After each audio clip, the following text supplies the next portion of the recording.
All right, the last thing we're going to do with forward rates by themselves before we go on to exchanging them with spot rates is to look at how to do things with bonds, specifically coupon bonds with forward rates, just like we can with spot rates. I want to add before diving into this that I actually don't recommend this. It's probably easier to find the spot rates and then do your calculations with spot rates, but you can play with it and see what you prefer. Certainly for the at par yield, I think it's a lot nicer with spot rates. We'll see that in just a moment. But first, let's price a bond.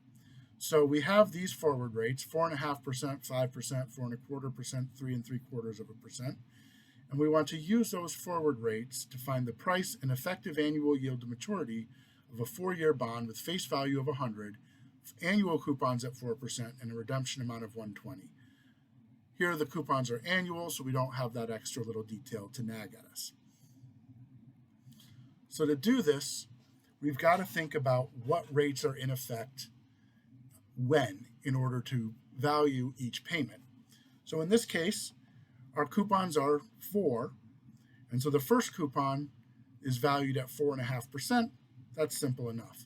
But the second one, the second coupon, the first year, the year the coupon is paid has an interest rate of 5%, but the previous year has 4.5%. So we first discount by 5% and then discount at 4.5%, resulting in this expression here. Similarly, for the third payment, we discount at 4.25%, then 5%, then 4.5%. And finally, the redemption amount and final payment, we discount at 3.75%, 4.25%, 5, and 4.5. When we do that, we get 116.20. So on the last exam, a bunch of you used this approach with the spot rates to price the bond. So that's what I mean by you were using forward rates. This, by the way, is maybe suggestive of how to get spot rates from forward rates, but we will see that in a later video. And now we want the yield, so our financial calculator, the yield's about 4.21%. Put in the price, put in the coupons, put in the number of payments, and put in the redemption amount, boom, you get the interest rate. All right, so here's a different question. Here we've mixed some things up. We have a 10-year zero coupon bond, and it's going to be redeemed for 1,000. We're given that S0 of 8 is 3.75%, and I0 8, 10 is 2.9%. Find the price and yield to maturity. So the idea here is we can use 3.25% for all the times between times 0 and 8, and then between 8 and 10 we can use 2.9%. And we just discount the one payment of 1,000 back that many years. So we discount first at 2.9% back 2 years from 10 to 8, and then from 8 to 0 for 8 years we use 3.25%. When we do that, we get 731.22. As before, our calculator will give us the final yield of 3.18%.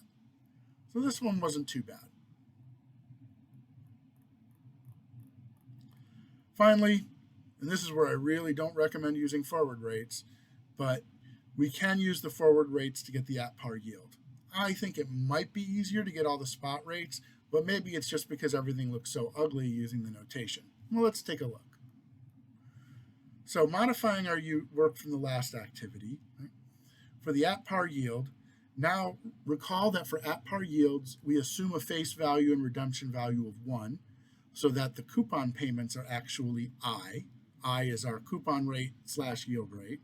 And the assumption is we're finding the rate that makes this thing priced at par given our term structure, or in this case, our forward rates.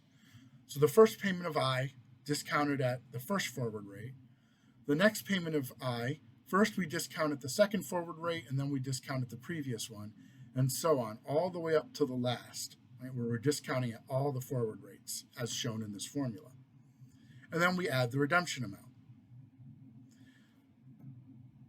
Finally, we factor out I from everything that has an I in it, leaving the redemption piece by itself. And believe it or not, this is just a linear formula.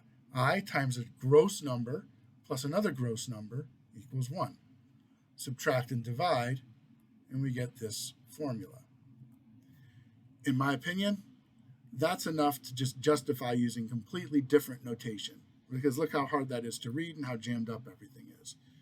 But the point is, it can be done if you think a little about it. I certainly do not recommend memorizing this formula under any circumstances.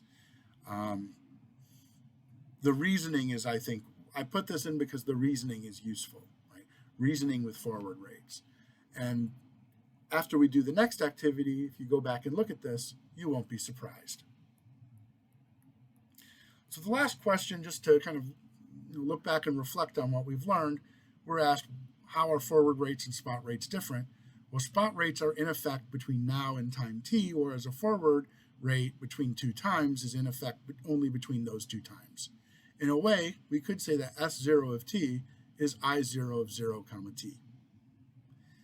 In the next video, we're going to see how, if we have a set of a full term structure, we can extract implied forward rates, and how, if we have a full set of forward rates, we can extract the term structure.